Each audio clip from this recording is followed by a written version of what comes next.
तो पहला क्वेश्चन क्या बोला गया है, एक व्यक्ति 4 घंटे में 480 किलोमीटर की यात्रा करता है, जिसमें से कुछ यात्रा वो हवाई जहाज और कुछ रेलगाड़ी से तय करता है। यदि वह पूरी यात्रा हवाई जहाज से करता है तो वह रेलगाड़ी की तुलना में 4/5 समय बचा लेता है और अपने गंतव्य पर 2 घंटे पहले पहुंच जाता है।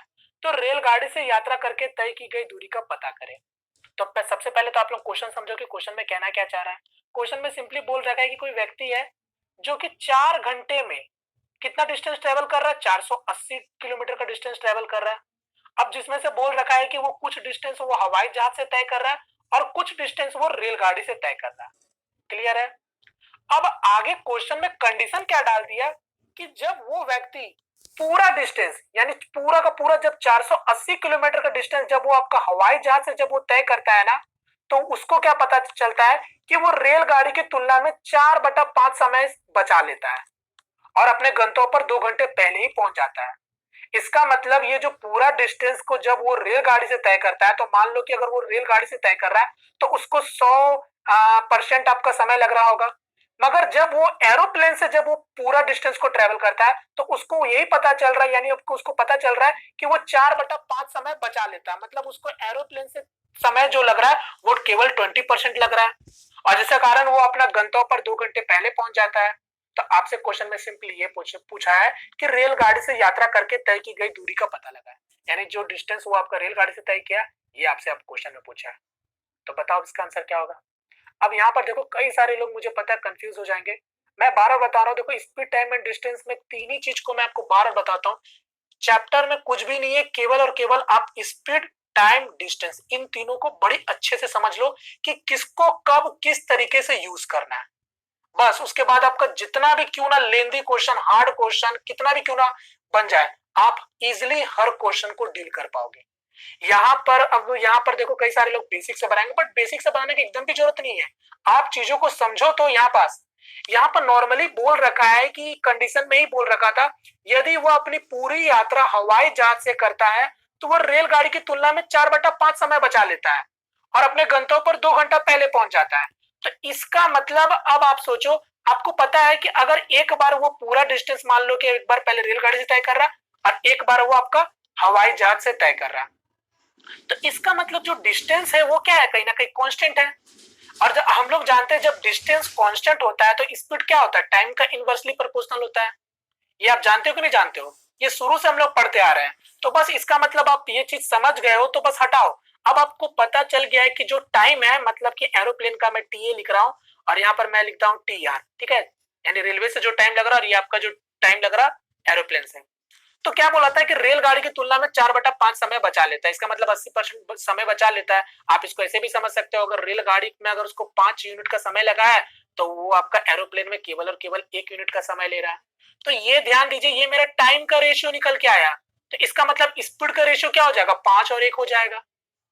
यानी स्पीड का रेशियो क्या हो जाएगा, 5 और 1 हो जाएगा। ध्यान दीजिएगा, ये स्पीड का रेशियो आ गया। बस यही चीज आपको समझना था यहाँ पास। अब आपको तो बोल ही रखा था कि वो 4/5 समय बचा लेता है और अपने गंतव्य पर 2 घंटा पहले पहुंच जाता है। यानी गंतव्य पर 2 घंटा पहले पहुंचने का मतलब समझ रहे हो, वो 4 घंटे में ना पहुंच के अब आपका 2 घंटे में पहुंच रहा है। तो यहाँ से आप अब आप क्या कर सकते हो, यहाँ से अब आप एरोप्लेन का स्पीड नहीं निकाल लोगे आसानी से, क्योंकि आपको पता है स्पीड इक्वल टू क्या होता है, डिस्टेंस बाय टाइम होता है। यानी डिस्टेंस आपको पता है 480 है और समय ले रहा है केवल 2 घंटा, क्योंकि पूरा डिस्टेंस को ट्रेवल करने में 2 घंटा का समय ले रहा है, क्योंकि 2 घंटा बचा ले रहा है ना। तो कितना समय ले रहा है, यानी आपका कितना हो गया स्पीड, 240 किलोमीटर प्रति घंटा। यानी अब आप समझ चुके हो, यानी यही 5 यूनिट का वैल्यू किसके बराबर है, 240 के बराबर है। तो यहाँ से अब आप रेलगाड़ी का स्पीड नहीं निकाल लोगे, तो 5 का मतलब 240, तो 1 यूनिट का वैल्यू क्या हो जाएगा, 48 किलोमीटर प्रति घंटा। बस यही आपको करना था। यानी अब आपके पास रेलगाड़ी का भी स्पीड आ गया और यहाँ पास आपके पास हवाई जहाज का भी स्पीड आ गया और आपके पास औसत स्पीड तो पहले से था। अब आप यहाँ पर एलिगेशन मेथड नहीं लगा लोगे आसानी से, तो मैं इसको हटाता हूँ, और ये चीज को यहाँ लेके आता हूँ। क्वेश्चन वही है। अब मैं डायरेक्ट यहाँ पर क्या करूंगा, ये रेलगाड़ी हो गया और ये आपका हवाई जहाज हो गया। रेलगाड़ी का स्पीड हम लोगों ने निकाल लिया था 48 और एरोप्लेन का स्पीड आपको पता है कितना है, 240 है। औसत गति आपके पता है, औसत गति क्या हो जाएगा, total distance by total time, यानी 480/4 यानी 120 हो जाएगा। लगा दो एलिगेशन मेथड, कितना हो जाएगा यहाँ से 240 से 120 जाएगा, 120 हो जाएगा, और 120 में से 48 जाएगा तो कितना हो जाएगा, 72 हो जाएगा। 24 से काटना तो काट दो, 24 से काटेंगे ये 5 हो जाएगा, ये आपका 3 हो जाएगा। इसका मतलब जब हम लोगों ने स्पीड में एलिगेशन मेथड का यूज किया तो इसका मतलब मेरा ये क्या आएगा, टाइम का रेशियो निकल के आएगा। यानी आपको पता चल गया कि कौन कितना टाइम ले रहा है। आपसे पूछा था रेलगाड़ी कितना दूरी तय कर रहा है, तो पहले देख लेंगे कि रेलगाड़ी कितना टाइम लिया है आपका। तो 4 घंटे में अगर मैं बात करूं रेलगाड़ी कितना 5 और 3 के अनुपात में समय लिया गया है, तो 5/8 हो जाएगा। तो इसको सॉल्व करोगे तो इसका मतलब आपको पता चल गया है कि रेलगाड़ी 2.5 घंटा ले रहा है, और ये जो हवाई जहाज है ना ये 1.5 घंटा का समय ले रहा है, तभी तो 4 घंटा हुआ। अब आप नहीं बता दोगे डिस्टेंस क्या होगा, डिस्टेंस क्या होता है, स्पीड इनटू टाइम।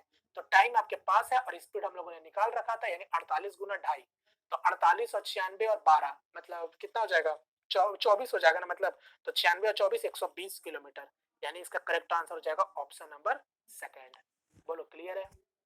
अब आप यही चीज अगर आप समझते हैं ना तो डायरेक्ट आप एलिगेशन मेथड से ही शुरू करते क्वेश्चन को। बात समझे।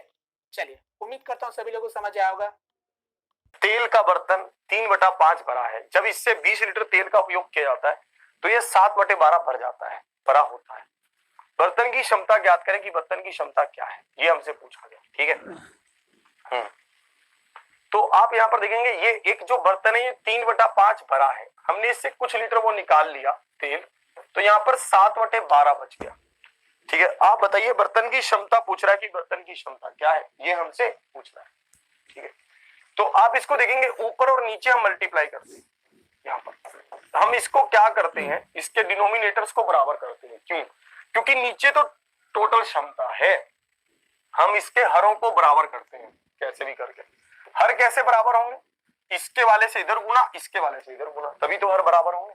तो 12 36, 12 60, ये क्या होगा 7 35, 12 60। यहाँ पर देखेंगे आप, अब देखो पहले ये कितना था 36 था, आपने 12 लीटर निकाल लिया तो बचा कितना 35 बचा।